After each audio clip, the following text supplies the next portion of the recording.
ಕನ್ನಡದ ಜನಪ್ರಿಯ reality show Bigg boss ಮೂಲಕ ನಾಡಿನಾದ್ಯಂತ ಮನೆ ಮಾತಾಗಿರುವ ರಕ್ಷಿತಾ ಶೆಟ್ಟಿ ಇದೀಗ ಹೊಸ ಉದ್ಯಮವೊಂದನ್ನು ಆರಂಭಿಸಿದ್ದಾರೆ.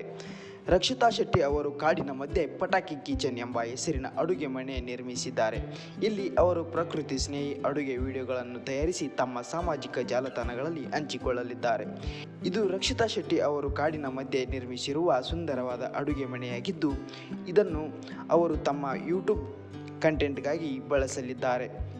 ಇದನ್ನು ಸಂಪೂರ್ಣವಾಗಿ ಹಳ್ಳಿ ಶೈಲಿಯಲ್ಲಿ ನಿರ್ಮಾಣವಾಗಿದ್ದು, ನೈಸರ್ಗಿಕ ಪರಿಸರದಲ್ಲಿ ಸಾಂಪ್ರದಾಯಿಕ ಅಡುಗೆಯನ್ನು ಉತ್ತೇಜಿಸುವ ಉದ್ದೇಶ ಹೊಂದಿದೆ. ಮತ್ತೊಂದು ವಿಶೇಷ ಏನೆಂದರೆ, ಈ ಪುಟ್ಟ ಪಟಾಕಿ ಕಿಚನ್ ಅನ್ನು ರಕ್ಷಿತಾ ಶೆಟ್ಟಿ ಅವರ ಆತ್ಮೀಯ ಅಣ್ಣನಂತಿರುವ ಮ್ಯೂಟೆಂಟ್ ರಘು ಉದ್ಘಾಟಿಸಿದ್ದಾರೆ. ಈ ವೇಳೆ ಪಟಾಕಿ ರಕ್ಷಿತಾ ಎಂಬ ಬೋರ್ಡ್ ಸಣ್ಣದಾಗಿದೆ ಎಂಬ ರಘು ಕಿಚಾಯಿಸಿದ್ದಾರೆ.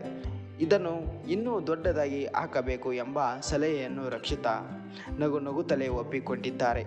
ಬಿಗ್ ಬಾಸ್ ಮನೆಯಲ್ಲಿ ರಕ್ಷಿತಾ ಶೆಟ್ಟಿ ಹಾಗೂ ಮ್ಯೂಟೆಂಟ್ ರಘು ನಡುವಿನ ಅಣ್ಣ ತಂಗಿ ಸಂಬಂಧ ನಾಡಿನ ಗಮನ ಸೆಳೆದಿತ್ತು. ಅದು ಬಿಗ್ ಬಾಸ್ ನಿಂದ ಹೊರಗೆ ಬಂದ ಮೇಲೂ ಮುಂದುವರೆದಿದೆ.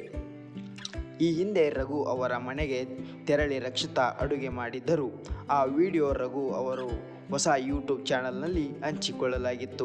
ವಿಶೇಷವೇನೆಂದರೆ, ಅಪ್ಲೋಡ್ ಆದ ಕೇವಲ ಒಂದೇ ದಿನದಲ್ಲಿ ಚಾನಲ್ ಮಾನಿಟೈಸೇಷನ್ ಪ್ರಕ್ರಿಯೆ ಪೂರ್ಣಗೊಳಿಸಿ ದಾಖಲೆ ಬರೆದಿತ್ತು.